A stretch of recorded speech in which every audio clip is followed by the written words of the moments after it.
Pemirsa, Kedutaan Besar Republik Indonesia atau KBRI Arab Saudi menyatakan tidak memiliki kewenangan untuk mengecek apakah visa yang dimiliki jemaah merupakan visa haji atau non-haji.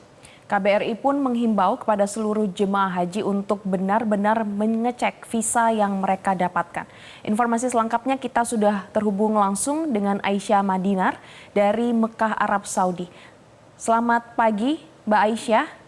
Mbak Aisyah, bisa dijelaskan jadi sebenarnya sejauh mana KBRI bisa menindak masalah visa non-haji ini?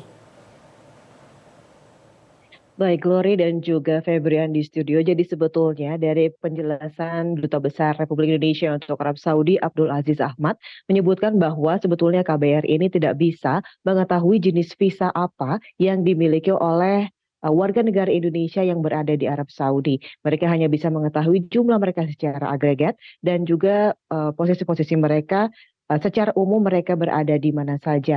Dan disebutkan bahwa pihak KBRI ini hanya bisa menangani dan juga mendampingi warga negara Indonesia di Arab Saudi yang apabila mereka terkena masalah baik secara masalah administrasi maupun masalah hukum dengan otoritas Arab Saudi. Misalnya ketika mereka harus berurusan dengan otoritas Arab Saudi karena mereka akan melaksanakan ibadah haji, tapi mereka menggunakan visa non-haji. Nah, karenanya diimbau para jemaah haji Indonesia ini pun sadar betul terkait pentingnya penggunaan visa haji dalam menjalankan ibadah haji, bukan jenis visa yang lain. Selengkapnya kita ikuti pernyataan dari Duta Besar Indonesia untuk Arab Saudi berikut ini.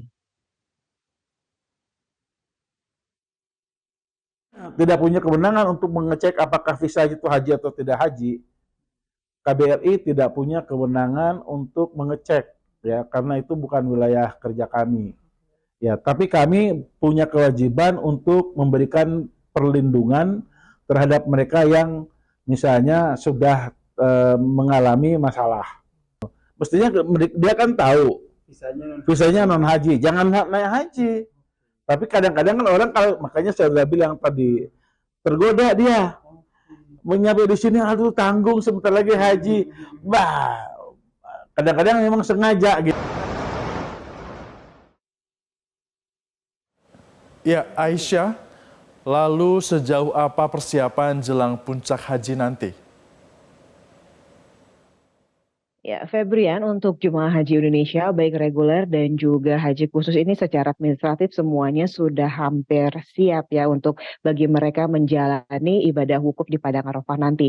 Salah satu hal administratif yang sudah disiapkan adalah salah satunya adalah pembagian atau penerimaan nusuk card ini atau smart card ini yang berisikan informasi mengenai kelegalan dari keberadaan mereka di Arab Saudi yang tercatat di Kementerian Haji dan Umroh Arab Saudi. Keberadaan kartu ini merupakan hal yang sangat penting ya, sehingga diimbau bagi para jemaah untuk terus menggunakannya kemanapun mereka pergi dan tidak menghilangkannya. Memang masih ada laporan bahwa ada beberapa jemaah haji Indonesia yang belum menerima kartu ini secara fisik, namun tidak perlu khawatir bagi mereka karena yang perlu mereka lakukan adalah mendownload aplikasi nusuk di ponsel mereka masing-masing atau bisa dibantu oleh para petugas haji mereka masing-masing.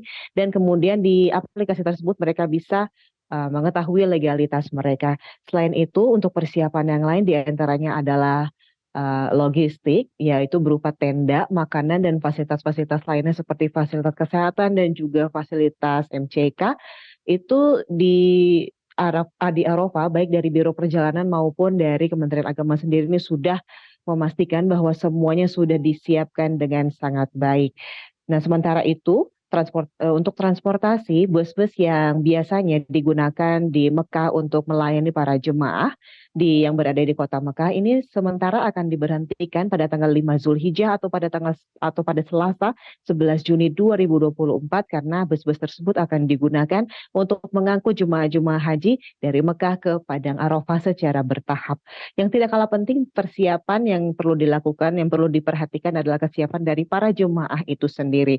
Para jemaah ini ini diminta untuk terus memperhatikan kesehatan dan juga kebugarannya karena ibadah wukuf di Padang Arafah ini merupakan ibadah yang betul-betul membutuhkan kesiapan dan juga kesehatan dan kondisi badan yang prima agar mereka bisa menjalankan ibadah wukuf ini dengan lancar. Selain itu mereka juga diminta untuk bersiap menghadapi situasi ekstrim pada saat wukuf dengan suhu udara yang sangat panas yang bisa mencapai 47 derajat Celcius atau bahkan lebih, dan di mana ada pula berbagai situasi lain yang tidak terduga, yaitu diantaranya adalah kehadiran dari jemaah-jemaah haji dengan visa non haji yang bisa tiba-tiba muncul entah dari mana. Karena memang Padang Arafah ini merupakan padang yang sangat luas dengan banyak sekali akses masuk, dan diperkirakan juga ada lebih dari 4 juta umat muslim yang berdatangan dari seluruh dunia dan bisa membuka banyak celah bagi jemaah-jemaah dengan visa non haji untuk kemudian masuk ke Arafah ini dan kemudian masuk begitu saja ke tenda-tenda yang bukan hak mereka dan menggunakan fasilitas-fasilitas yang ada. Sehingga tenda-tenda ini bisa over kapasitas, kemudian ada berbagai masalah lain yang bisa juga muncul, diantaranya mungkin kekurangan makanan dan juga keterlambatan berbagai hal. Sehingga diharapkan otoritas Arab Saudi ini bisa betul-betul memperketat penjagaannya di seluruh akses masuk menuju Padang Arafah agar hal-hal tersebut bisa dicegah. Demikian Febrian dan Glory, saya kembalikan ke Anda di studio. Baik, terima kasih Aisyah Miyadinar atas informasi Anda langsung dari Mekah, Arab Saudi. Selamat kembali bertugas dan juga beribadah.